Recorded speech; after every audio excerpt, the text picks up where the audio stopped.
P बराबर में चले गए, यहाँ पे देखो P बराबर में कितना हो गया 4P plus 2I plus I बोले तो 3I हो गया।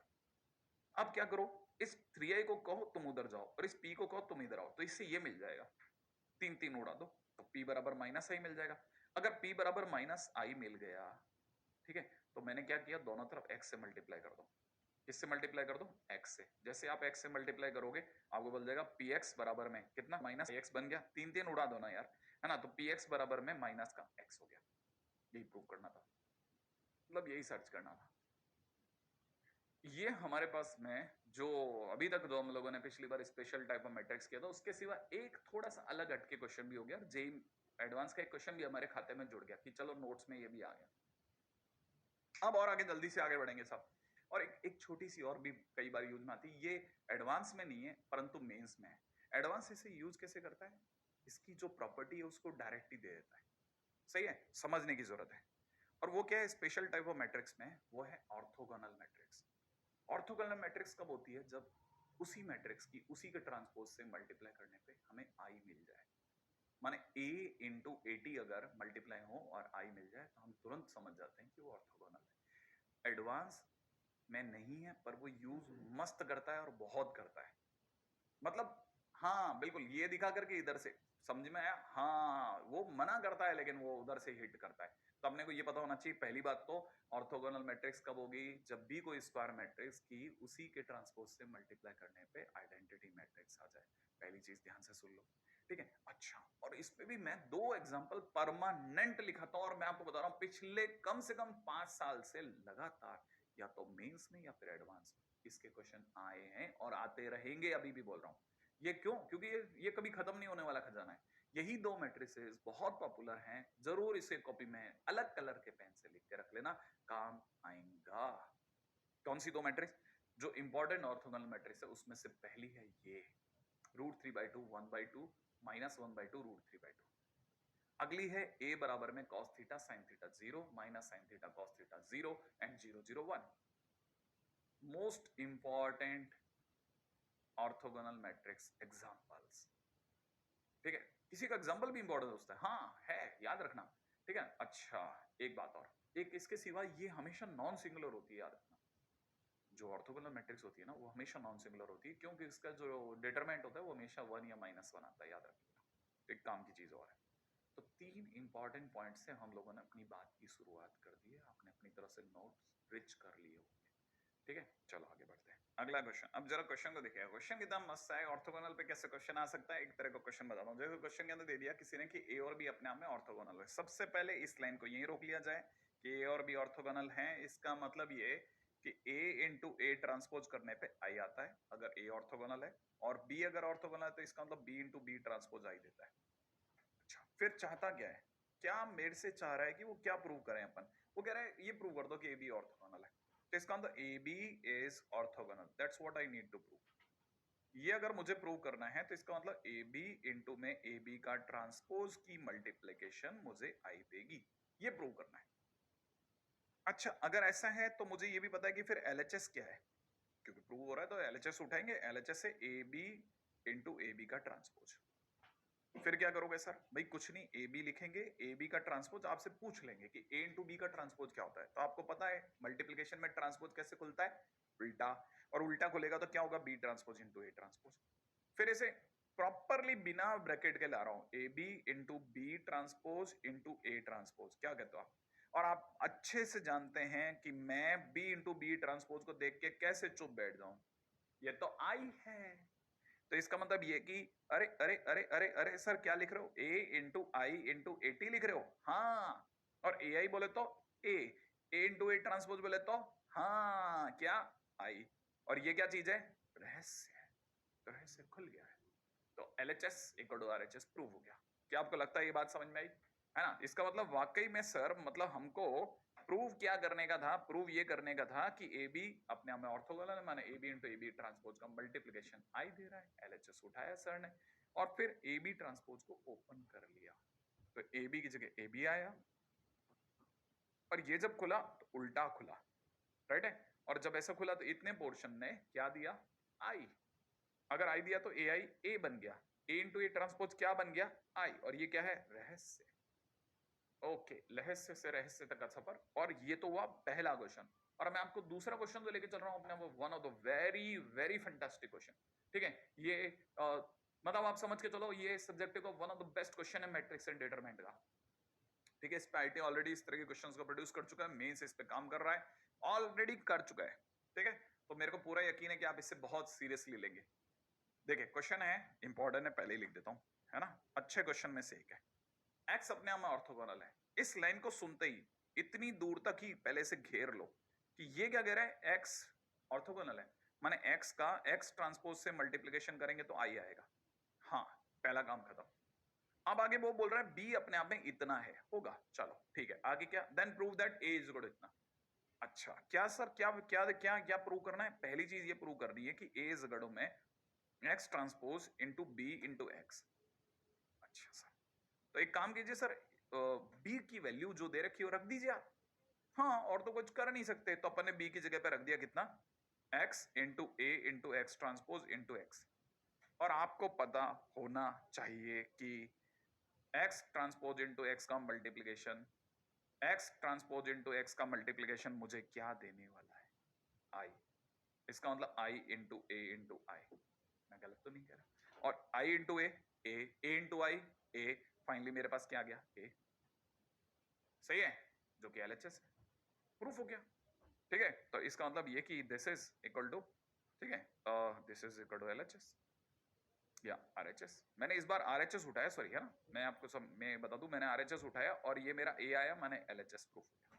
अब की बार रहस्य से लहस्य का सफर तय किया हमने।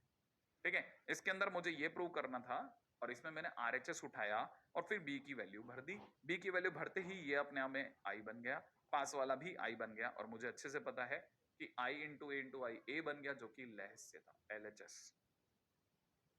ओके, अब आते हैं सेकंड क्वेश्चन की तरफ, इसी का द्वितीय भाग। सेकंड पोर्शन क्या कहता है? सेकंड पोर्शन कहता है कि बी की पावर 10 इतना होगा।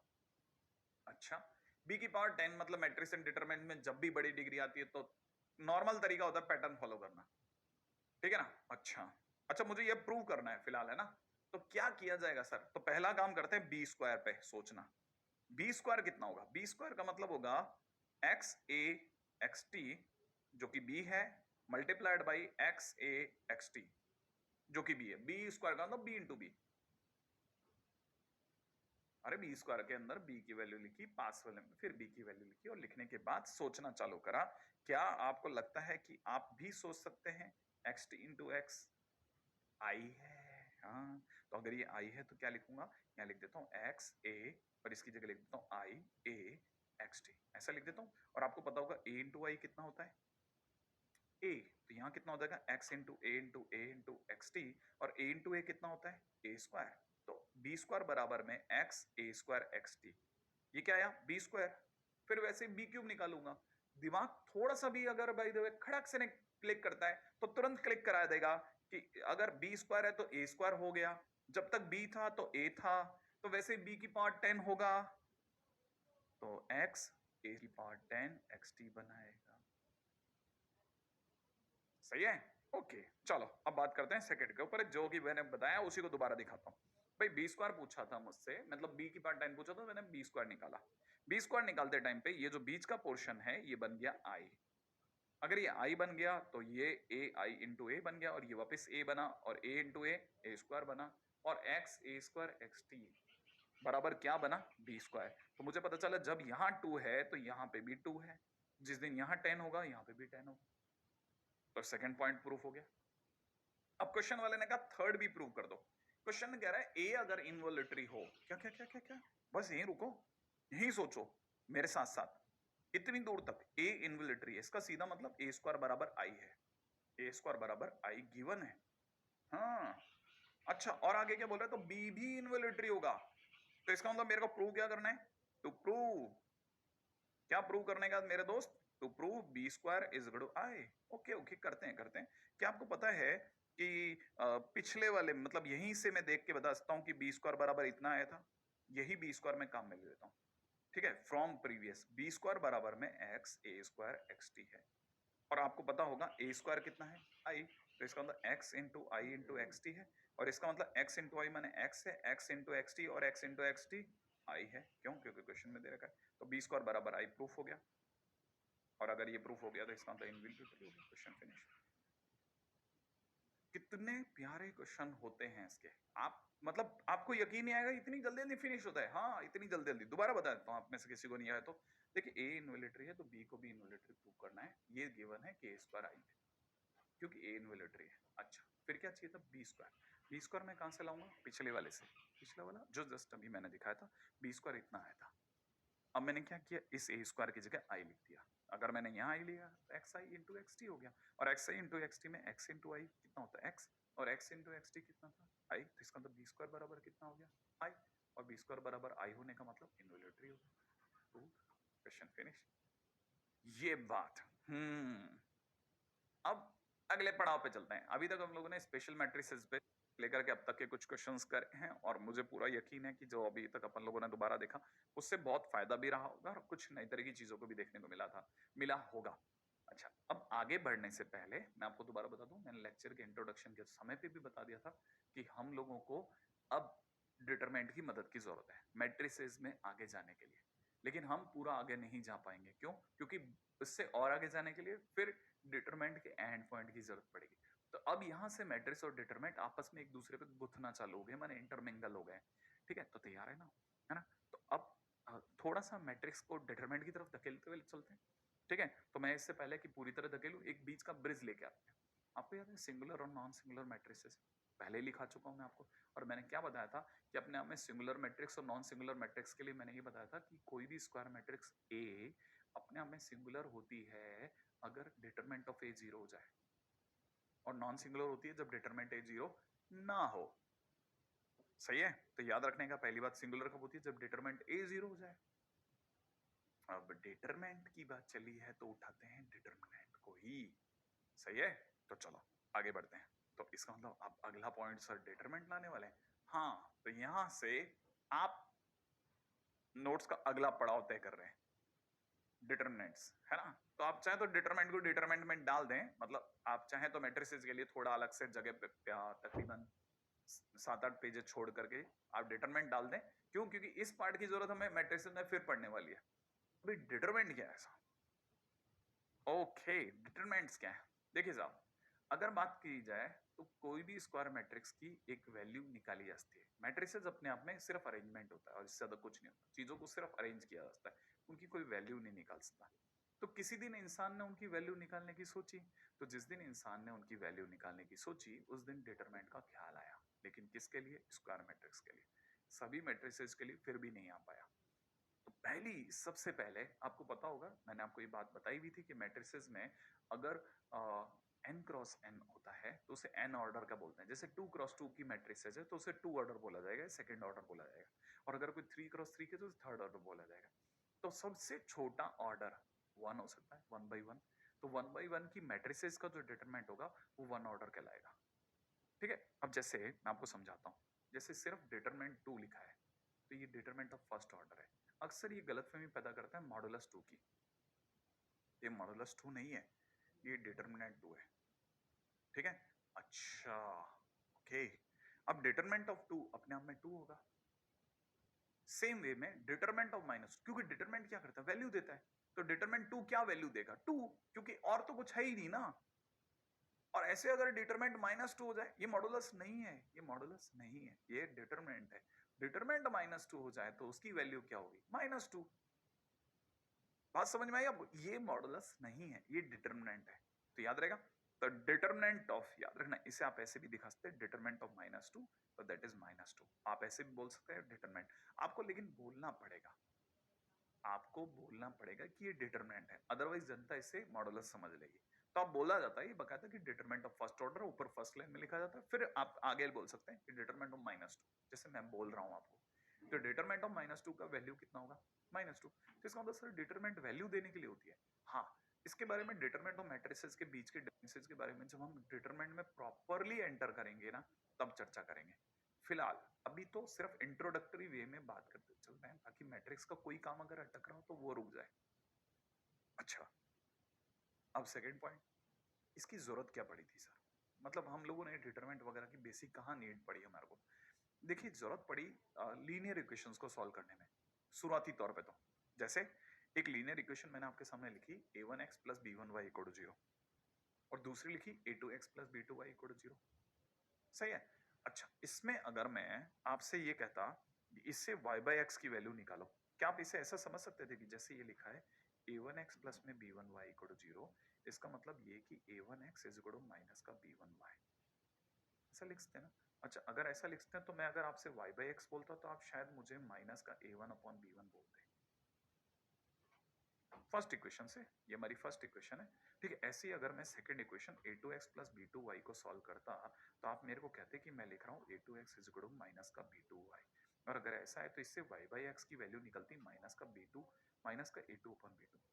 सोच लो, ऐसा ही कहते हैं ना। और क्योंकि दोनों y बाई एक्स है तो हम फाइनली बोल सकते हैं कि y by X is equal to minus का a1 upon b1 is equal to minus का a2 अपॉन b2 कह सकते थे ना।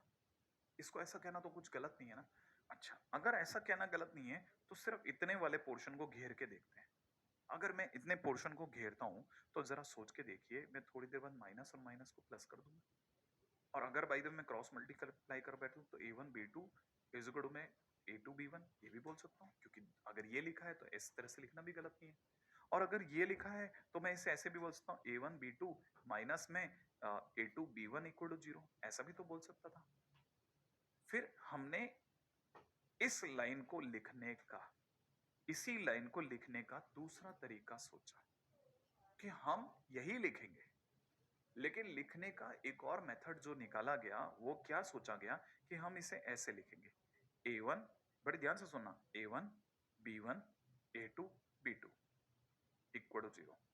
क्यों? क्योंकि आपको अच्छे से पता होगा कि जब आप इसको सॉल्व करेंगे तो क्या आएगा, याद है ना, सॉल्व करना आता है आपको, है ना। तो इसको पहले मल्टीप्लाई करोगे तो क्या आएगा a1 b2, फिर माइनस, फिर इन दोनों की मल्टीप्लाई करोगे तो इन दोनों की मल्टीप्लाई से क्या आएगा a2 b1। सही है, a2 b1 इक्वल टू 0। और अगर ये आएगा तो ये और ये एक ही तो लिखा है। तो हमने जो हमारा सॉल्यूशन था उसको लिखने का एक तरीका निकाला, माने हमारे जो आंसर की जो वैल्यू आई थी उसको निकालने का तरीका निकाला, और वहां से चीजें आई सामने किसकी, डिटरमिनेंट की। अब आप में से कई लोग ये बात समझ सकते हैं कि मैं ऐसा समझा सकता हूं कि y बाय एक्स की वैल्यू पहली इक्वेशन और दूसरी इक्वेशन से ये आई जिसमें मैंने माइनस और माइनस हटाया और इस वाले पोर्शन की क्रॉस मल्टीप्लाई करी तो मुझे ये मिला, और इसी को लिखने का ये एक तरीका था, इसी को लिखने का ये एक तरीका था। इसका मतलब ये कि डिटरमिनेंट अपने आप में वैल्यू को दूसरे तरीके से रखने का मेथड है। हाँ, लेकिन है तो वैल्यू ही ना।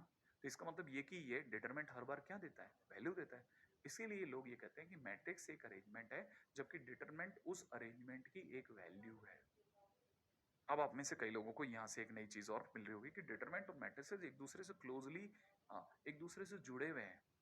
मैट्रिसेस एक अरेंजमेंट है, उसकी कोई वैल्यू नहीं निकली असती, परंतु डिटरमिनेंट से हम किसी एक मैट्रिक्स की, खास तौर पे जब वो स्क्वायर हो तो हम उसकी वैल्यू निकाल सकते हैं। सही है, तो ये अपने आप में इक्वल टू 0 है। अच्छा, जिसमें वही सारी पुरानी चीजें सारी की सारी सेम है। ये जो पहले जो दिख रहा है ना a1 a2 ये रो एलिमेंट कहलाते हैं, ये अपने आप में कॉलम एलिमेंट्स कहलाते हैं, और जो वैल्यू ऑफ डिटरमिनेंट होती है उसे हम लोग कैपिटल डी या डेल्टा से दिखाते हैं। आई एक्सपेक्ट कि यहां तक की बात आपको पकड़ में आ रही होगी। ठीक है, यहां तक आप कॉपी कर लो आराम से। मैं पानी वानी पी लेता हूँ, क्या कहते हो आप, है ना।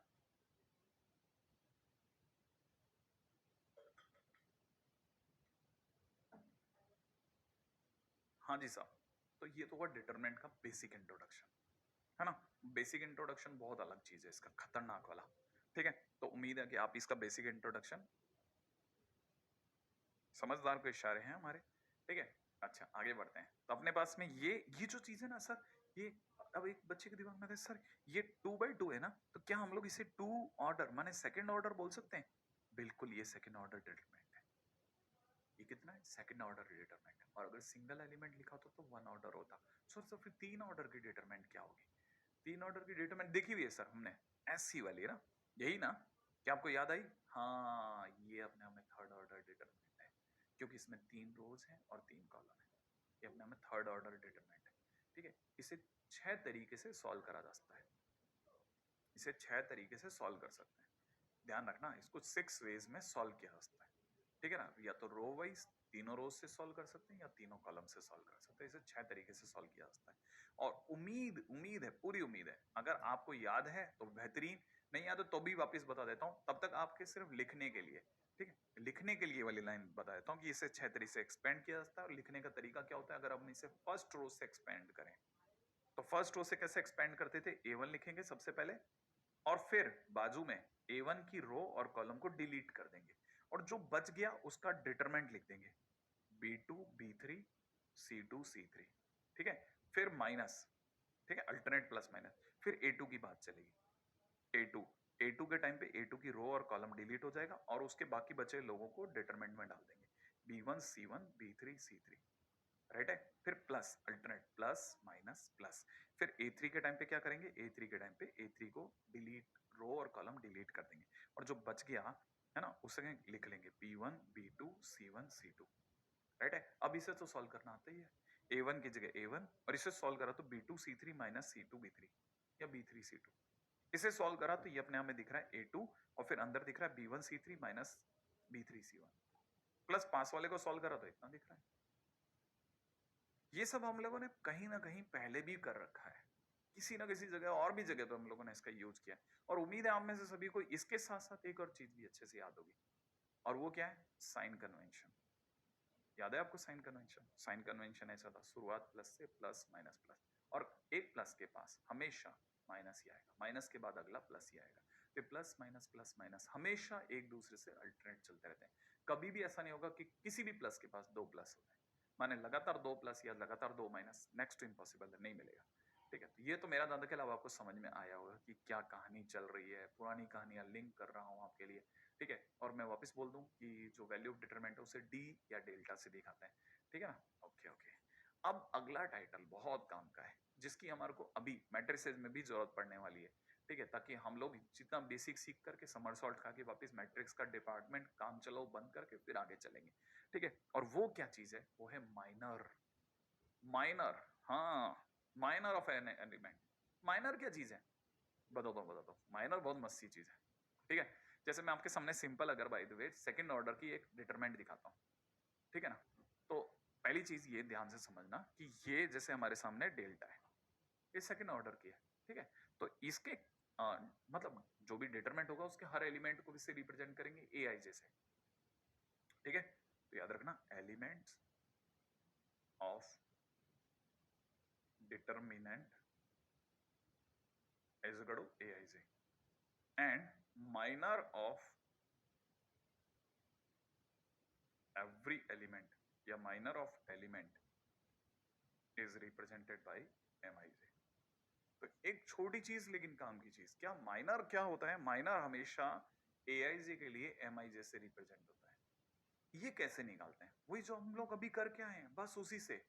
क्या, रो और कॉलम, जिसका भी माइनर निकालना उसका रो और कॉलम डिलीट कर दो और जो बच जाए उस डिटरमेंट को, जो बच गया उसकी डिटरमेंट वैल्यू हमारे लिए माइनर कहलाएगी। अच्छा, ओके। अब यहां पर एक और चीज भी है। ठीक है, पहले आप यहां तक लिख लें तो मैं आपको धीरे धीरे और आगे लेके चलूं। ठीक है, पहले आप यहां तक इसकी डेफिनेशन लिख लें। Minor of an element denoted by mij is defined as a determinant. ये अपने आप में डिटरमिनेंट होता है of some matrix obtained by deleting the ith row and jth column। जिस,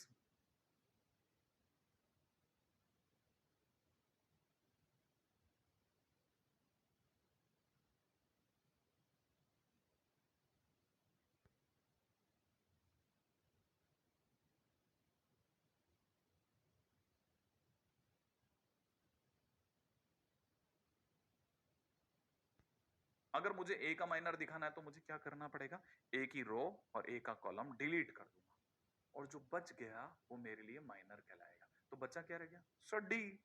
तो डी मेरे लिए माइनर कहलाएगा। अच्छा, और यही अगर सर जैसे मेरे को मान लीजिए M12 निकालना हो तो 12 का मतलब पहले बताओ, 12 का मतलब, M12 का मतलब पहली रो के दूसरे आदमी का माइनर। M12 का मतलब पहली रो का दूसरा आदमी, पहली रो का दूसरा आदमी, पहली रो ये रही, उसका दूसरा आदमी बी। मैं, मुझे बी का माइनर निकालना है तो मैं क्या करूंगा, बी की रो बी का कॉलम डिलीट करवा दूंगा। क्या आपको समझ में आया? रो एंड कॉलम डिलीट, और जो बच गया वो है सी, इसका मतलब हमारे लिए M12 हो गया सी। ओके, अब जल्दी से बताओ M21, M21 का मतलब सेकेंड रो का पहला आदमी, बोले तो सी, अगर मैं इसकी रो और कॉलम डिलीट कर दूं तो क्या रह गया बी, ये अपनी तरफ से आंसर हो गया। ऐसे ही M22, M22 मले तो डी, डी के टाइम पे डी की रो और कॉलम डिलीट कर दिया, बच गया A. That's it, it is minor. इतना सिंपल गेम है माइनर का, ठीक है। हालांकि हम अभी 2 ऑर्डर की बात कर रहे हैं, आने वाले टाइम में 3 ऑर्डर की बात भी करेंगे, और जितनी दूर, वैसे आईआईटी जेईई अपने में 3rd ऑर्डर तक ही काम निकाल लेता है, आपको उसके आगे देखने की भी ज्यादा जरूरत नहीं पड़ेगी। लेकिन फिर भी माइनर का कहानी तो पकड़ में है ना, कि किसी भी एलिमेंट का माइनर निकालना हो तो उस एलिमेंट की रो और कॉलम डिलीट कर दो और बाकी बचे को डिटरमिनेंट में ले लो। अच्छा, अब माइनर के साथ साथ दूसरी चीज जिसकी जरूरत पड़ने वाली है वो है कोफैक्टर, ठीक है। Cofactor, ready? भी कोफैक्टर क्या चीज है? एक्चुअली में क्या है, माइनर के साथ में प्लस माइनस साइन की भी अटैचमेंट थी। कब थी सर? आपको याद है मैंने अभी अभी आपके सामने लिखा था A1, फिर डिटरमिनेंट के अंदर जो कुछ भी लिखा था, फिर माइनस में A2, फिर ब्रैकेट ऐसे, सॉरी डिटरमिनेंट में कुछ लिखा था, फिर A3, फिर डिटरमिनेंट में कुछ लिखा था, याद है? यहाँ दिख रहा है ये माइनस का आना, इसके बाद ये प्लस का आना, इसका मतलब ये कि ये A2 का नहीं है, ये A2 का नहीं है, एक्चुअल में डिटरमिनेंट के आगे का माइनस है। और ये डिटरमिनेंट क्या था? ये तो माइनर था। इसका मतलब माइनर के आगे प्लस माइनस का अटैचमेंट हुआ करता था। हाँ, एक्चुअल में हमने माइनर में प्लस माइनस नहीं लगाया, लेकिन माइनर को यूज करते समय पे प्लस माइनस का अरेंजमेंट था, और जब हमने ऐसा किया तो ये बन गए कोफैक्टर। क्या क्या? कोफैक्टर, हाँ। अब कोफैक्टर के ऊपर बात करते हैं, cofactor of an element. Ready? अगला टाइटल, तो इसका मतलब हम लिख लेते हैं फटाफट से, कोफैक्टर ऑफ एन एलिमेंट। सही है। अब कोफैक्टर ऑफ एन एलिमेंट कैसे सोचना है? कोफैक्टर ऑफ एन एलिमेंट बहुत सिंपल है। देखिए सब क्या है ना, जैसे मैं अभी तो सिर्फ 2 सेकंड ऑर्डर की बात कर रहा हूं, तो डेल्टा इज गुड एबीसीडी ले लिया मैंने, ठीक है। अब यहां पे पहले से बता देता हूं, जैसे एलिमेंट, एलिमेंट ऑफ डिटरमिनेंट, अगर एलिमेंट ऑफ डिटरमिनेंट की बात करी जाए तो that is AIJ, minor of element is equal में एमआईजे, राइट है। और अगर किसी ने पूछा cofactor of element is equal में सीआईजे। अब ये इस तरह के शब्दों को याद रखो, एआईजे, एमआईजे, सीआईजे। सीआईजे क्या चीज है? एक्चुअली क्या है ना, सीआईजे अपने आप में एआईजे का कोफैक्टर है। सीआईजे क्या है? एआईजे का कोफैक्टर है। ये कैसे निकालते हैं सर? एक्चुअल में सीआईजे का बेसिक बेसिक रूल होता है -1 की power i plus J, MIJ. कहने का मतलब ये कि सीआईजे निकालने के लिए -1 की पावर i प्लस जे लगा देना।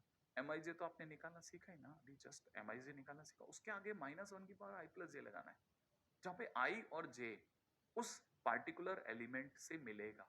जैसे मान लो मुझे अगर किसी ने पूछा कि C13 क्या होगा, C13 क्या होगा, तो मैं लिखूंगा -1 की पावर 1 प्लस 3 M13। और M13 कहां से लाऊंगा? A13 को, A13 को रो और कॉलम को डिलीट करके, ठीक है। तो ये अगर देखा जाए तो एक तरह से -1 की पावर 4 हुआ, तो एक तरह से M13 हुआ।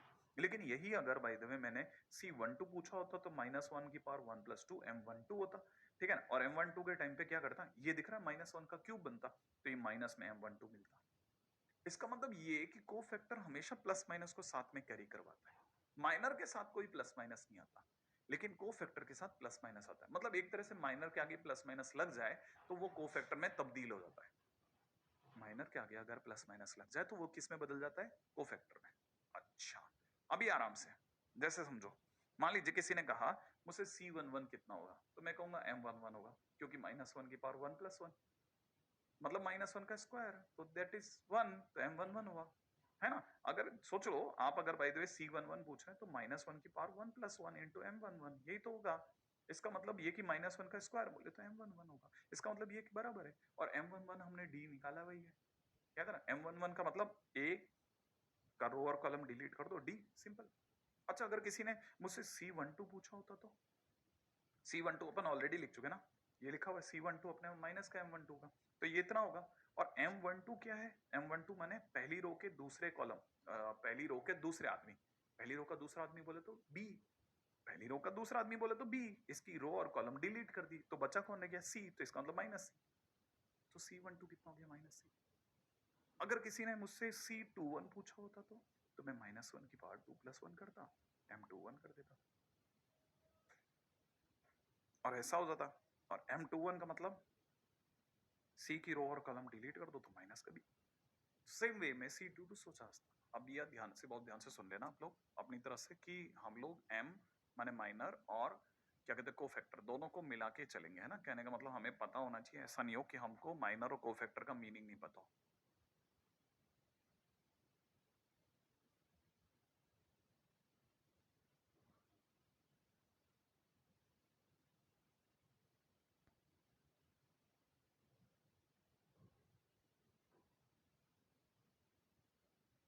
माइनर का मतलब ये कि जिस एलिमेंट का माइनर निकालना हो उसकी रो और कॉलम डिलीट कर दिया और जो बाकी बचा उसकी डिटरमिनेंट वैल्यू निकाल ली, ठीक है ना।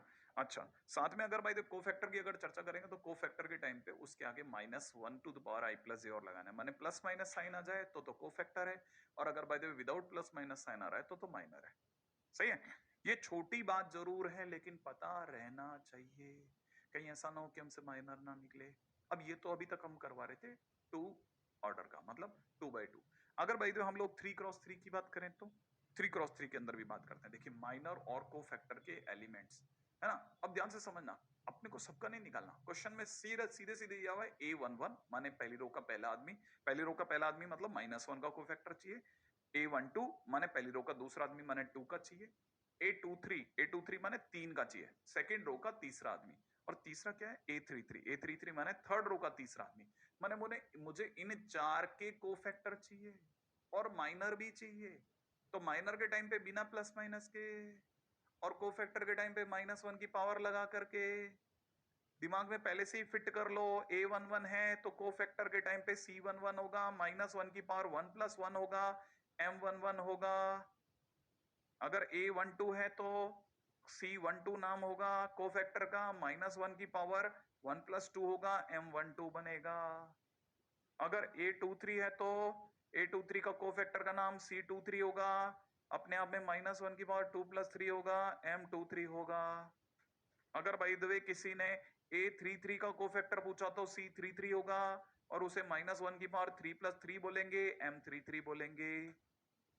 तो ये अपने आप में माइनर और कोफैक्टर के बीच में पहली चीज जो हमें बहुत ही ज्यादा ध्यान से पता होनी चाहिए वो ये है।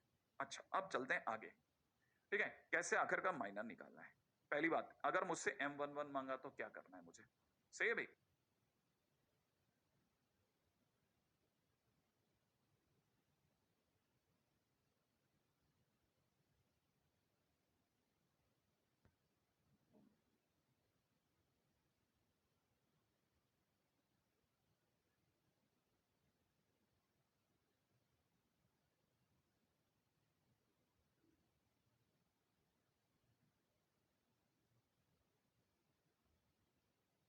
M11 मांगा तो इसका मतलब ये कि मुझे सबसे पहली चीज ये पता होनी चाहिए कि M11 माने इसका माइनर। इसका माइनर मतलब मैं इसकी रो और कॉलम डिलीट कर दूंगा। देखा आपने, इसकी रो और कॉलम डिलीट कर दूंगा और जो बाकी बच गया उसकी determinant value as it is उठा लूंगा। डिटरमिनेंट वैल्यू उठाने का मतलब ये उठा दिया, दिख रहा है आपको, एज इट इज जो बाकी बचा उसे उठा लिया। अब इसे सॉल्व करना तो आसान है, 45 + 21 बोले तो 66, काम खत्म। अच्छा, अगर बाय द वे इसका कोफैक्टर पूछा जाता तो कोफैक्टर के टाइम पे -1, ये देखो यहां लिख रखा है मैंने, कोफैक्टर के टाइम पे -1 की पावर 2 मतलब 1 इंटू M11 मतलब सीधा M11। तो जो M11 आए वही कोफैक्टर बन जाएगा, तो C11 66 ही रहेगा। ठीक है, कॉपी करते चलना, मेरे साथ समझते चलना। अब चलते हैं अगले पे। ठीक है, नेक्स्ट पॉइंट सुनो, C12। अगर भाई पहले M12 निकालते हैं। M12 मतलब अब हमारे को चाहिए पहली रो के दूसरे आदमी की बात करते हैं। रेडी, M12 पहली रो का दूसरा आदमी ये वाला, उसकी रो और कॉलम डिलीट कर दिया। जो बाकी चार जने दिख रहे हैं ना स्क्रीन पे, उनकी डिटरमिनेंट निकाली। क्या क्या दिख रही है बोलो। 06 3 - 9 सॉल्व कर लें। अगर सॉल्व करते हैं तो 0 -18 बोले तो -18। अब देखते हैं कोफैक्टर कितना आएगा। कोफैक्टर के टाइम पे अगर मेरे से आपने C12 पूछा तो -1 की पावर 1+2 इंटू में M12 लिखूंगा, बोले तो माइनस का M12 लिखूंगा, और माइनस का M12 पहले से ही माइनस हटा रहा है तो फिर से माइनस होकर प्लस का 18 बन जाएगा। तो इसलिए देखो C12 कितना आया, +18। ये क्लिक कर रहा है आपको? अच्छा, अब जल्दी से अगले वाले के ऊपर माइनर के ऊपर चर्चा करते हैं। देखें अगला माइनर किसका? A23, दूसरी रो का तीसरा आदमी, दूसरी रो का तीसरा आदमी बोले तो 3 का। अब 3 को छुपाएंगे भाई, 3 की रो और 3 का कॉलम डिलीट करो। डिलीट हो गया है। क्या दिख रहे हैं? 4 जने दिख रहे हैं, उनका डिटरमिनेंट चुनो। इनका डिटरमिनेंट कितना होगा? -1 2 6 -7। जल्दी से डिटरमिनेंट वैल्यू सोचो कितना आएगा? 7 -12 बोले तो माइनस का 5। अरे मेरे से फास्ट चलना है, ठीक है? तो कितना आ गया? माइनस का 5। अब बात करते हैं इसका C23। C23 का मतलब -1 की पावर 2 + 3 इंटू में M23, इसका सीधा मतलब -M23। इसका मतलब मेरे को दोबारा माइनस लगाना है, मतलब C23 बराबर 5 बन रहा है।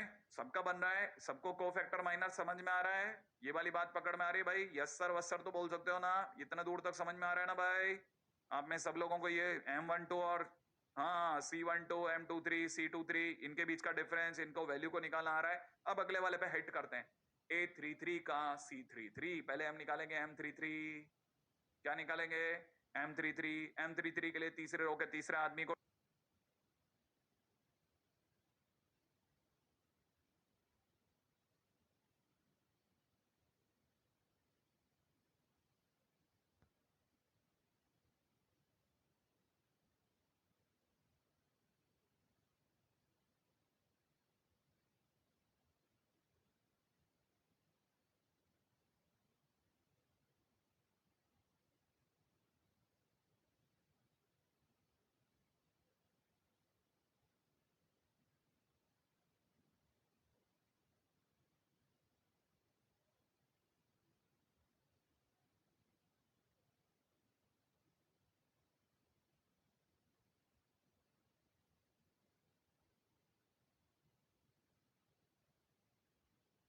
डिलीट, कॉलम और रो डिलीट करेंगे। चलो आगे बढ़ते हैं। इसको डिलीट करा, 4 जने उठा लो, उठा लो। आपने उठा लिया कॉपी में? अगर उठा लेते हैं तो देखो ये बना भाई, कितना बना? 5 - 0 कितना? 5। तो C12 C33 पे आ जाओ। C33 कितना होगा? -1 की पावर 6 M33। इसका मतलब M33 कितना है? 5। तो C33 भी कितना होगा? 5। डन, ये काम भी खत्म। ओके, अब क्या? अब अपने पास में सारे आंसर आ चुके हैं और अपन चलते हैं अब आगे। राइट है? तो फाइनली हमारे पास में सारे आंसर हिट हो गए। अच्छा, इसमें क्या कोई छोटा मोटा क्वेश्चन बन सकता है कि सर क्या वो ऐसे माइनर और कोफैक्टर पूछेगा? बनने को सब तरह के क्वेश्चन बने हैं मार्केट में, हर तरह के क्वेश्चन पड़े हैं और अच्छे भी हैं। जैसे दिखाता हूं क्वेश्चन में, एक सिंपल सा क्वेश्चन जो संभावनाएं हैं। चलो, किसी ने पूछा M31 बताओ। M31 क्या आपको जानने की जरूरत है? आप देखते ही समझ जाओगे कि ये तो माइनर मांग रहा है। थर्ड रो के पहले आदमी का, थर्ड रो का पहला आदमी कौन? 1। तो माइनर निकालते समय करते क्या है? रो और कॉलम डिलीट कर दो। अगर मैंने इसकी रो और कॉलम डिलीट कर दिया तो ये इसका M31 का डिटरमिनेंट बचेगा। अब क्या करोगे? Cross multiply, tan alpha minus minus sec square alpha. तो इसका मतलब tan alpha plus sec square alpha बना। सही है, लेकिन ये तो कह रहा है कि इसका माइनर 1 है, इसका मतलब इसकी वैल्यू 1 है। हाँ, इसकी वैल्यू तो सर 1 है। अब क्या करेंगे? सेक स्क्वायर थीटा की जगह 1 + tan स्क्वायर थीटा भर देंगे ताकि सारी कहानी में tan थीटा हो जाए। तो ऐसा किया और ये 1 और 1 कैंसिल आउट हो गया। फाइनली हमारे को दिख रहा है tan स्क्वायर अल्फा प्लस में tan अल्फा बराबर 0। क्या कॉमन आ रहा है भाई? tan alpha. अंदर क्या बच रहा है? tan अल्फा प्लस 1 बराबर 0। इससे दो बातें समझ में आती है, tan अल्फा या तो 0 है या -1 है। अब tan अल्फा 0 कब होगा? tan अल्फा 0 कब होगा? देखो तो एंगल सोचो कहां से कहां में दे रखा है? 0 से पाई, तो 0 पे तो 0 होगा ही होगा, लेकिन tan पाई भी तो 0 होगा। तो tan अल्फा 0 कब? अल्फा बराबर 0 पर और पाई पर। tan अल्फा -1 कब? माइनस के पाई बाय 4 पे। tan अल्फा 0 कब? सोचो। tan अल्फा -1 कब? माइनस के पाई बाय 4 पे। लेकिन माइनस का पाई बाय 4 तो हमारे इंटरवल में आता ही नहीं है ना। हाँ, ये अच्छी बात बोली। तो ये बहुत कड़क बात बोली है भाई। tan अल्फा -1 अल्फा बराबर में 3 पाई/4 पर भी आता है और वो इस इंटरवल में भी आता है, इसलिए अल्फा के 3 मान हुए 0 पाई 3 पाई/4। यहां -पाई/4 क्यों नहीं लिया? क्योंकि इंटरवल में नहीं था। ये दिख रहा है ना, ये इंटरवल ऊपर, हाँ यहां नहीं था ना दोस्त। इसीलिए चलो, तो अब अपने को माइनर आ गया, कोफैक्टर आ गया। मैट्रिक्स में इस माइनर और कोफैक्टर की मदद से एक चीज और ड्यू पड़ी है, उसको वाइंड अप करते हैं, फिर पूरी तरह से डिटरमिनेंट में चलेंगे। मैट्रिक्स का एक छोटा सा पोर्शन थोड़ा सा और बाकी था, जिसके ऊपर अपन और चर्चा कर लेते हैं। वो है एडजॉइंट निकालना। ठीक है, तो अगला टाइटल पे चलते हैं। ठीक है, तो अगला टाइटल डाल लो आप, एडजॉइंट ऑफ मैट्रिक्स। राइट है, अगला टाइटल कौन? एडजॉइंट।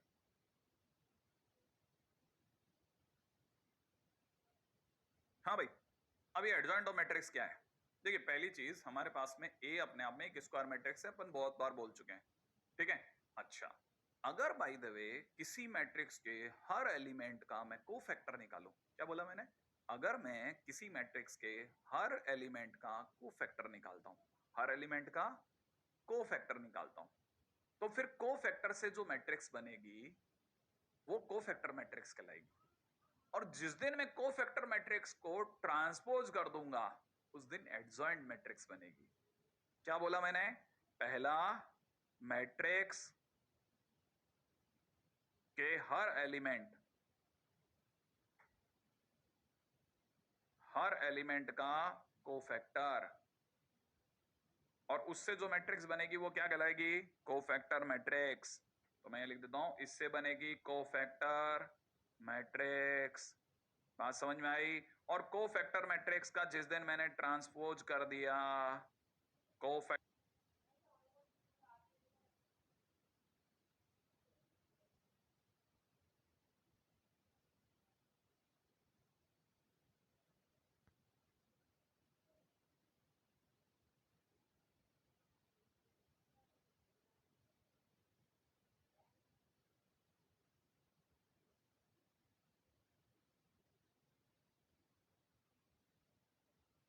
मैट्रिक्स का जिस दिन मैंने ट्रांसपोज कर दिया, उस दिन बनेगी एडजॉइंट मैट्रिक्स। और वो है हमारे सबसे काम की चीज, एडजॉइंट मैट्रिक्स या एडजॉइंट ऑफ ए, जिसे हम लोग एडीजे ए बोलेंगे। और यही हमारे काम की चीज है भाई। क्लियर है ना? हाँ, दो चीजें हैं। तो अब देखो भाई, यही चीज अगर भाई दो अपन प्रॉपर तरीके से लिखते तो ऐसे बोलते हैं कि ए अगर स्क्वायर मैट्रिक्स है, और अगर हम लोग हर एलिमेंट को उसके कोफैक्टर से रिप्लेस कर दें, तो जो मैट्रिक्स बनेगी वो कोफैक्टर मैट्रिक्स कहलाएगी। The matrix obtained by replacing each element of A by their corresponding cofactors is known as cofactor matrix। सही है?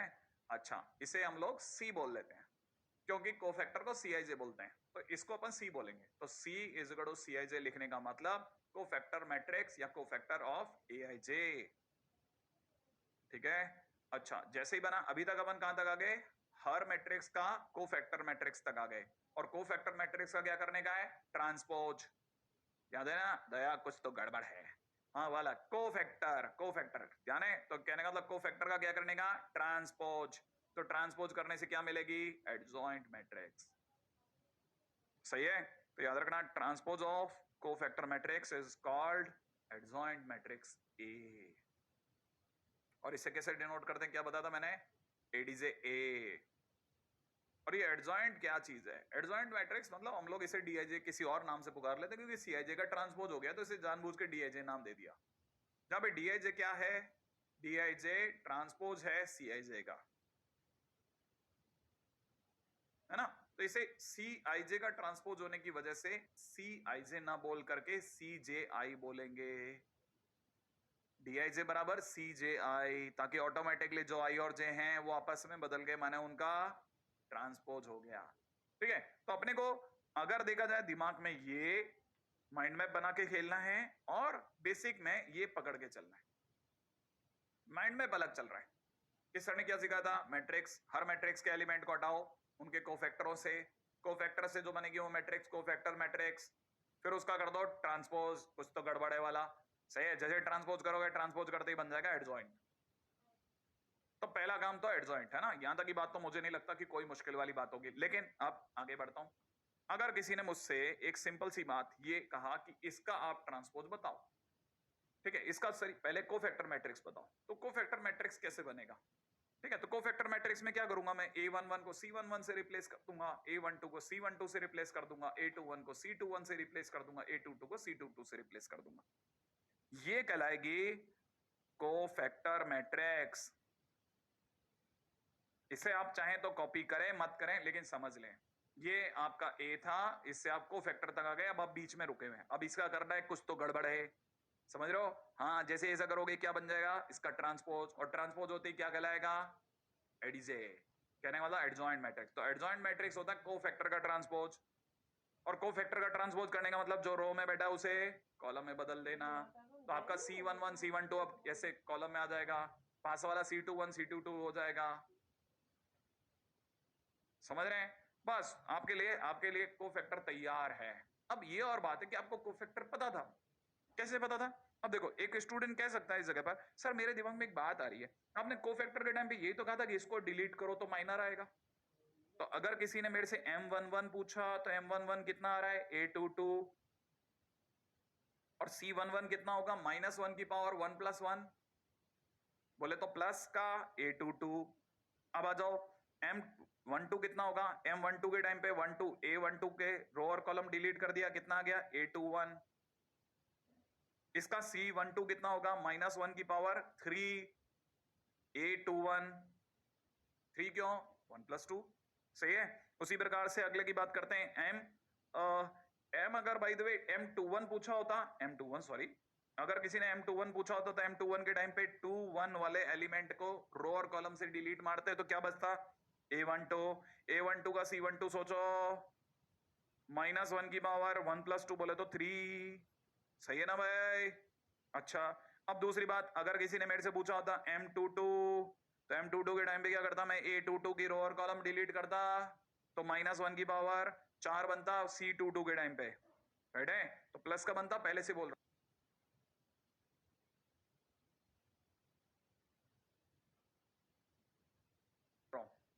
अच्छा, M22 के टाइम पे जो डिलीट करने के बाद बचा वो बचा A11, तो यहां लिखता A11 और यहां लिखता -1⁴ A11। इससे क्या हुआ, अब बस सिर्फ भरना चाहो तो भर सकते हैं, जैसे कैसे, मैं इसके आगे सोच सकता हूं कि सर ने मुझे C11 बोला, तो C11 कितना है भाई, A22, C12 कितना है भाई, माइनस का A21, तो C12 की जगह माइनस का A21 कर दिया, C21 की जगह पर इस पे आए दौड़ करके, C21 कहां है हमारा, ये नीचे अपन ने गलत लिखा है, इसे करेक्ट करते हैं, करेक्ट, आइए मिलके करेक्ट करते हैं इसे, C21, तो इसे भी है ना 12 ही रहने देते हैं, C21 इज इक्वल टू में माइनस का A12, सही है, लास्ट वाली लाइन हो जाएगी A11 पॉजिटिव वाला, तो कहने मतलब ये बन गया हमारा। ये हमारे चाहे तो हम इसके आगे कोफैक्टर भी सोच सकते थे, तो कोफैक्टर सोचना ऐसा कोई बहुत रॉकेट साइंस नहीं है, पहले माइनर निकाला, उसके आगे प्लस माइनस ही तो बिखेरना है, और वैसे आप ये जो प्लस माइनस कर रहे हैं आप ऐसे ना करके और आसानी से बताऊं, इसका और आसान तरीका बताऊं, आपने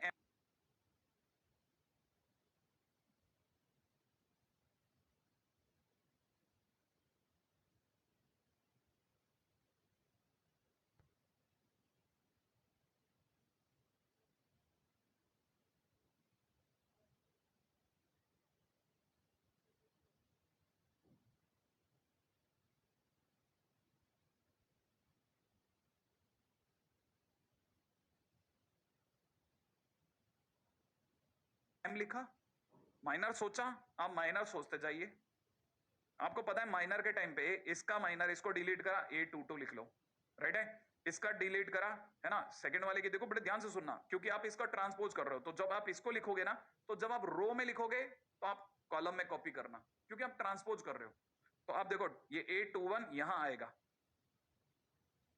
ठीक है, सेम वे, अगर बाय द वे मैं इसकी बात करता हूं A21 की, तो A12 यहां आएगा, सही है। अच्छा, और अगर बाय द वे A21 की बात करता हूं तो A11 यहां आएगा।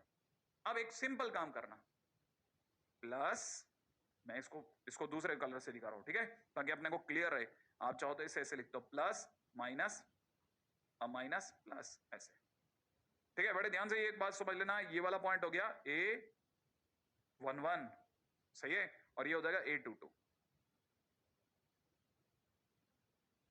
तो हमारे पास में ये केस ऐसे भी बन सकता था। अच्छा, लोगों ने कहा यार ये कब तक करना पड़ेगा, तो एक्चुअल में क्या 2/2 के लिए तो लोगों ने ये करना भी बंद कर दिया सेकंड ऑर्डर के लिए, सेकेंड ऑर्डर की लोगों ने ट्रिक निकाली। क्या ट्रिक निकाली? ट्रिक ये निकाली कि ये अगर A11 है, A12 है, A21 है, A22 है, लेकिन ये काम सिर्फ सेकेंड ऑर्डर में करती है ट्रिक।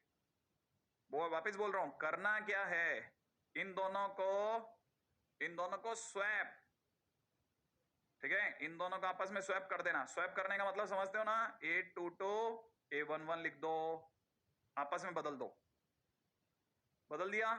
और जो ये लिखे हैं ना, इन दोनों का साइन चेंज कर दो, इन दोनों का साइन चेंज कर दो। तो यहां पे कितना हो जाएगा, माइनस का, यहां पे हो जाएगा माइनस का A12, यहां पे हो जाएगा माइनस का A21। जो प्रिंसिपल डायगोनल है उसे तो बदल दो, स्वैप कर दो, और जो प्रिंसिपल डायगोनल के अलावा जो बचा हुआ डायगोनल है उसके साइन माइनस में बदल दो। क्या आप मेरी तरफ से बात समझे? तो कहने का मतलब ये कि अगर आपको ये वाली कहानी पकड़ में आई तो ये तो शॉर्ट ट्रिक है, लेकिन सिर्फ किस में काम करती है, सेकंड ऑर्डर में। दिमाग में भर लो, सेकंड ऑर्डर में ही काम करती है, बाकी जगह काम नहीं करेगी। ठीक है, तो आप प्रॉपर तरीके से जा सकते हैं, दूसरे तरीके से सोच सकते हैं, और तीसरा तरीके ट्रिक से सोच सकते हैं। मेरे को लगता है कि शायद आप ट्रिक से ही सोचना पसंद करेंगे, तो आप में से कोई भी सोच सकता है। अब ये हटा दो, पीछे से चमचमाता हुआ सुंदर सा ये लिखा हुआ है, आप चाहो तो मैच करा लो इससे, इसको आपको पता चलेगा सेव। ठीक है, तो कहने का मतलब ये कि अगर किसी ने ये हमारे को दिया है तो इसका एडजॉइंट ऑफ ए क्या होगा, ये होगा। दिख रहा है आपको कैसे कैसे कैसे कैसे? जरा दोबारा से देखना, ट्रिक क्या सिखाई थी मैंने, इन दोनों को स्वैप। अब बड़े ध्यान से देखना, इन दोनों को आपस में बदल दो, और बचे हुए दो का साइन माइनस कर दो, वहीं रखते हुए। दोबारा देखें क्या सिखाया मैंने, इन दोनों को आपस में बदल दो और इनका साइन माइनस कर दो। क्या मस्त सी चीज है। हाँ, तो आप चाहो तो ये ट्रिक से भी कर सकते हैं। ठीक है, कतई जहर किस्म की ट्रिक है। ठीक है, आगे बढ़ते हैं। अब ये क्या चीज है, इसके बाद की बात करते हैं। देखो, क्या सर ये क्वेश्चन में भी काम करती है? मस्त काम करती है। क्या लगता है, बताओ आप, एडजॉइंट ए बोलो इसका। क्या कहा था, किसको किसको बदल दो, बदल दिया क्या? चलो बताओ, यहाँ कितना 5, यहाँ कितना 1 कर दो, और उनको साइन बदल दो। तो -2 की जगह +2 या -3। Question finish. क्या आपको ये कहानी पकड़ में आई या नहीं आई? उम्मीद है आपको आ गई होगी। सही है, तो इसका मतलब आंसर फिनिश। हाँ, डन। लेकिन सर अगर थर्ड ऑर्डर की होती तो कैसे एडजॉइंट निकालते? वो भी बताता हूँ, अब उस पर भी चलते हैं। एडजॉइंट कैसे निकालते हैं थर्ड ऑर्डर का होने पर, चलो जल्दी से उस पर भी बात कर लेते हैं। लेकिन उसमें प्रॉपर तरीके से करते तो शायद ज्यादा फायदा होता। इसके सिवा भी ट्रिक भी बता दूंगा, डोंट वरी, उस ट्रिक के ऊपर भी बात करके जाऊंगा। थर्ड ऑर्डर के लिए भी एक ट्रिक है, लेकिन वो ट्रिक भी काम तो करवाती ही है। इतना आसानी से बदल दो और माइनस कर दो, इससे काम नहीं बनता। ठीक है, पहले प्रॉपर तरीका सिखाता हूँ। ठीक है, प्रॉपर तरीका देखेगा। हमारे पास में थर्ड ऑर्डर की एक मैट्रिक्स है, किसी ने हमसे एडजॉइंट मांगा है। फिर से वही अपन क्या करेंगे, हम सबसे पहले कोफैक्टर सोचेंगे, और कोफैक्टर के टाइम पे डायरेक्ट प्लस माइनस सोचेंगे। ठीक है, कैसे देखो जरा, मैंने आपके सामने पहले इसकी बात करी, कोफैक्टर A11 की। अगर मैंने इसकी बात करी तो मेरे पास में मैट्रिक्स कौन सी आई, 1, सॉरी डिटरमिनेंट कौन सा आया, 1 -3 2 3। तो कहना मतलब मेरे पास 3 + 6 बोले तो 9 आ रहा है। लेकिन ये 9 अगर आ रहा है तो पहले आदमी में यहां प्लस लगेगा, याद है ना, तो मैं प्लस का 9 बोलूंगा। कोफैक्टर के टाइम पे प्लस माइनस के साथ बोलूंगा, माइनर के टाइम पे डायरेक्ट वैल्यू बोलूंगा। अच्छा, अगर किसी ने मेरे से कहा कि सर मुझे तो इसका सेकंड वाले का बताओ, तो सेकंड वाले के रो और कॉलम डिलीट कर देंगे, बाकी बची हुई मैट्रिक्स डिटरमिनेंट कॉपी करेंगे। 2 -3 -1 और 3। चलो आगे इसको मिलाते हैं। ये अपनी तरह से कितना बना, 6 -3 बोले तो 3। लेकिन ये भी ध्यान रखो कि सेकंड वाले में माइनस में आंसर देना है। तो अगर भाई तो किसी ने मेरे से कोफैक्टर ऑफ A12 पूछा होता, A12 अगर मेरे से किसी ने ये A12 पूछा होता तो मैं ये आंसर बोलता, लेकिन माइनस लगा करके, तो आंसर में होता -3। तो मैं प्लस माइनस ऐसे अल्टरनेट ऑर्डर में सोच सकता हूं। बस इतना दिमाग में भर लेना, किसी भी प्लस के पास कहीं पे भी माइनस नहीं आना, वो प्लस नहीं आना चाहिए दोबारा। अल्टरनेट एंगल में ही चलना चाहिए हर बार, प्लस माइनस। ठीक है, जैसे मेरे से अगर किसी ने पूछा A22 का कोफैक्टर सोचते हैं, आ जाओ। A22 का मतलब ये वाला, सही है। अब जरा देखिएगा, ये अगर इस वाले की बात कर रहे हैं तो देखो प्लस माइनस फिर प्लस, तो जो भी आंसर आएगा सीधा डिटरमिनेंट का वो सीधा पॉजिटिव लूंगा एज इट इज। तो अगर किसी ने मेरे से पूछा इसकी रो और कॉलम डिलीट कर दो, कर दिया। अब करने के बाद में मुझे पता है मेरी तरफ से क्या आंसर होगा, इधर से 1 बच रहा है, उधर से 1 बच रहा है, इधर से -1 बच रहा है, इधर से 3 बच रहा है। सॉल्व करने पे 3 + 1 बोले तो 4 आ रहा है, और क्योंकि A22 है तो आप जैसे सोच सकते हो -1 की पावर 4 और 4 -1 टू द पावर 4 बोले तो 1, 1 इंटू 4 बोले तो 4। तो इसका आंसर कितना हो गया? 4 प्लस का 4। अच्छा, अब देखो दूसरा और सोचते हैं, फटाफट फटाफट फटाफट। अगला क्या मांगा? A23। A23 का मतलब ये वाली पार्टी, इसका। अब जरा दिमाग लगाना, ठीक है? प्लस माइनस, माने मेरा जो भी आंसर आएगा वो पहले से तय माइनस लगा कर आंसर दूंगा डिटरमिनेंट का। डिटरमिनेंट से जो भी आंसर आएगा उसके आगे माइनस बोलूंगा, ठीक है? अच्छा, अब रही बात अपने को अगर बाय द वे इसका सबसे पहले निकालना है कोफैक्टर। कोफैक्टर के लिए चाहिए डिटरमिनेंट वैल्यू, बोले तो माइनर। अब देखिए हमने अगर इसका माइनर निकाला तो माइनर निकालने का मतलब इसकी रो और कॉलम डिलीट कर दी, तो मेरी तरफ से आंसर क्या बन रहा है? रो और कॉलम डिलीट करने पे डिटरमिनेंट बन रहा है। डिटरमिनेंट बन रहा है 1 1 -1 2। अगर देखा जाए तो 2 + 1 बोले तो 3। डिटरमिनेंट वैल्यू 3 आई है, माने माइनर 3 आया। लेकिन कोफैक्टर के टाइम पे प्लस माइनस के कारण माइनस आ रहा है, इसलिए -3 आंसर होगा, इसलिए आंसर -3 दिखेगा। तो जिनको शुरू में नहीं आया था वो अब धीरे धीरे अपनी रिदम पकड़ते जाएं और चलते जाएं। अब एक और देखते हैं, जैसे किसी ने कोफैक्टर ऑफ A32 पूछा, तो जैसे कोफैक्टर ऑफ A32 पूछा तो वैसे भी सोच सकते हैं -1 की पावर 5, 3 और 2 का सम, तो आंसर में माइनस लगेगा पहले से। किसके? 32 पे चलो, तीसरी रो का दूसरा आदमी बोले तो ये 2 सही है। इसका रो और कॉलम डिलीट कर दो। डिटरमिनेंट में चलो 1 1 2 -3 होगा। यहाँ पे देखा जाए -3 माइनस को 2 बोले तो माइनस का 5 आंसर आ रहा है, लेकिन ऑलरेडी माइनस है तो प्लस का 5 होगा, इसलिए आंसर प्लस का 5 दे रखा है। अब किसी ने पूछा कोफैक्टर ऑफ A33 माने थर्ड रो का थर्ड आदमी, बोले तो ये वाला 3। तो देखो ऐसे चल सकते हैं, प्लस माइनस प्लस। तो आंसर में पॉजिटिव आने वाला है, वैसे भी सोच सकते हैं -1 की पावर 6, तो आंसर में प्लस आएगा। डिटरमिनेंट वैल्यू का जो भी आंसर आएगा उसको एज इट इज उठाएंगे, मतलब चेंज नहीं करेंगे, ठीक है? तो अगर देखा जाए तो 1 -2 बोले तो -1, तो -1 मतलब प्लस ऑफ -1 बोले तो -1 ही आंसर हो गया, तो इसलिए आंसर भी -1 दिख रहा है। तो हमने एक एक कोफैक्टर निकाला, उस कोफैक्टर से मैट्रिक्स बनाई और इसे नाम दिया कोफैक्टर मैट्रिक्स। जैसे हमने ये 6 निकाले, अभी 3 और की बाकी थी, वो मैं डायरेक्ट लिख रहा हूं, तो कोफैक्टर मैट्रिक्स बनी। और कोफैक्टर मैट्रिक्स को दया कुछ तो गड़बड़ है कर दिया, ठीक है? और जैसे हमने इसका ट्रांसपोज मारा तो जो आपको पता है ये है रो में, ये बन जाएगा कॉलम, और ये कॉलम बनते ही हमारे को पता है क्या मिल जाएगी? Adjoint matrix. तो इसका मतलब ये है ना, देखा जाए तो 9 -1। अब देखो तो इन्होंने क्या किया, इन्होंने कॉलम को रो बना रहे हैं, तो देखा जाए तो इतना। अगली वाले को देखा जाए तो ये अब ऐसे चलेगा -3 4 5, कॉलम टर्न्स इनटू रो, एक ही बात है, ठीक है? अगला वाला कॉलम कितना दे रखा है? 5 -3 -1, 5 -3 -1। आई एक्सपेक्ट कि आप में से कोई भी जना ये बात समझ सकता है, सही है? तो अब मेरे को लगता है हो जाएगा, वैसे ही इसका -4 और ले लेते हैं। हाँ ठीक है, -4 डन। लेकिन मेरे को अभी दिमाग में आ रहा है कि ये तो जाने का टाइम हो गया, अब तो वैसे ऑलरेडी अपन लेक्चर, और उसमें कम से कम मेरे पास में 10 मिनट की मेरे को जरूरत पड़ेगी, तो ट्रिक अभी नहीं सिखा करके अपन अगली टर्न पे आते ही सिखा देंगे। लेकिन जाते समय पर ये छोटू क्वेश्चन है, इसको लटका देते हैं, है ना? एडजॉइंट मांग रहा है 3a² + 12a का, a² निकालना हमको आता ही है, 3 से मल्टीप्लाई हम कर ही लेंगे, a पड़ा है, a² निकालने के लिए करना क्या है? 3a² निकालना है तो 3 a² का मतलब इनकी मल्टीप्लाई, तो पहले इसकी इससे मल्टीप्लाई करी तो 4 + 12 बोले तो 16 आ रहा है, ठीक है? फिर इसकी इससे करी तो -6 -3 बोले तो -9 आ रहा है, राइट है? अगर मैंने इसकी इससे मल्टीप्लाई करी तो -8 -4 -16 ये -8 -4 -12 आ रहा है। अगर भाई दो मैंने इसके पास वाले की मल्टीप्लाई करी, इसकी इससे करी तो 12 + 1 13 आ रहा है। तो कहना मतलब हमारे पास ये आ रहा है, और 3 से मल्टीप्लाई कर लेते हैं तो 16 3 48 ऐसे कर लेते हैं, तो मल्टीप्लाई करके हमारे पास 3a² आ गया। सेम वे स्टूडेंट लोगों ने 12a भी करके देख लिया, तो 12 के लिए अंदर करना क्या था? 12 × a करना था, तो 12 2 24, 12 × -3 माइनस का 36, फिर माइनस का 48, फिर प्लस का 12। तो कहना मतलब हमारे पास ये आ गया। अब क्या करना था? इनको जोड़ना भी था, तो इनको जोड़ा। अगर मैं इसको और इसको ऐड करता हूं तो ऐड करने पर ये और ये ऐड होकर के 72 दे देगा, ये दोनों ऐड होकर के कुछ माइनस का 63 दे रहे हैं, ये अगर देखा जाए तो ये दोनों ऐड होकर के कुछ माइनस का 84 दे रहे हैं, राइट है? तो अगर देखा जाए तो ऐसे हम लोगों ने ऐड किया और हमारे पास ये आ गया। और अब आया वो मौका जिसे एडजॉइंट निकालना कहते हैं, और उसके लिए करना है स्वैप और साइन चेंज, याद है ना? हाँ, तो हमने स्वैप किया, अगर इन दोनों को स्वैप करते हैं तो ये 51 ऊपर चला जाएगा भाई, ठीक है? तो एडजॉइंट की बात करते हैं, तो एडजॉइंट के टाइम पे हमने क्या किया? इन दोनों को बदला, याद है ना, इन दोनों को जैसे बदलेंगे तो क्या होगा, 51 ऊपर 72 नीचे और इन दोनों के साइन, याद है ना, ये स्वैप किया और यो साइन चेंज कर दिया, बस क्वेश्चन फिनिश।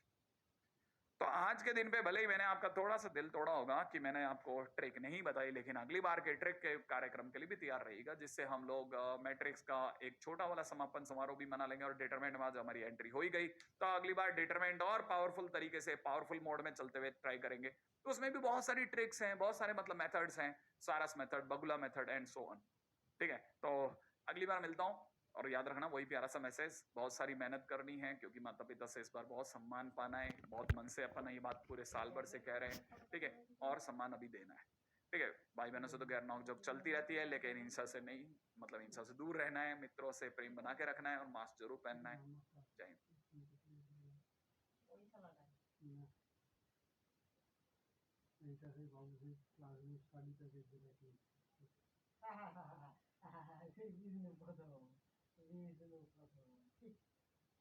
আমি বলছি এই লোকটা ছবিটা দেখেছি, আরে নিল মাসে 200 টাকা অনলাইন এক্সাম নেওয়া হবে, মাসে 250 টাকা ফি লাগবে। না নেই, আমি জিজ্ঞাসা করছি কতদিন সিলেবাস ছাড়া যায়, এটা নভেম্বর, আমি আজকে লিখি না, আমি আজকে তাহলে 3 নভেম্বরই ছাড়াই, তাহলে তারপর থেকে কি রইল আমি দেখি স্যার সলিউশন যেটা আছে সেটা ওয়ানে স্যাম্পল একটু পাঠাবেন। এমন এমন স্যাম্পল গুলো দিয়েছে, ওই স্যাম্পল গুলোতে যা স্যাম্পল দিচ্ছে বাবা দেখলে মানে আমার লেগেছে সরি পাঠাবেন, ওইটা ওই চ্যাপ্টারটা পাঠালে তবে তো জানতে পারো মাস্টারটা কিরকম পড়ায়। পাঠিয়েছি দেখতে পারেন কি সলিউশন দ্রবণ দ্রবণ সমাধান দ্রবণ পাঠাবো।